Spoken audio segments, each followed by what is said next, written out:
Diabet dedikdə ilk ağla gələn şəkər xəstəliyinin növü əslində tip 2 diabet nəzərdə tutulur.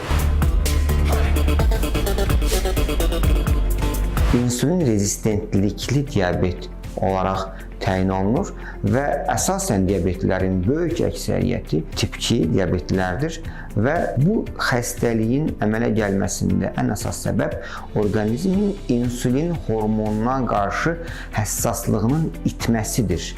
Yəni, insulin rezistentlikli bir diabet. Burada əslində digər bir fikri sizə bildirmək istəyirəm. Diabet olmadan, tip 2 diabet olmadan əvvəlki dövr insulin rezistentlikli bir dövrdür. Tip 2 diabet insulinin mövcudluğu halında orqanizmin mənimsəmə qabiliyyətinin pozulması, insulinə qarşı həssaslığın pozulması nəticəsində meydana gələn şəkər mübadiləsi pozulmalıdır.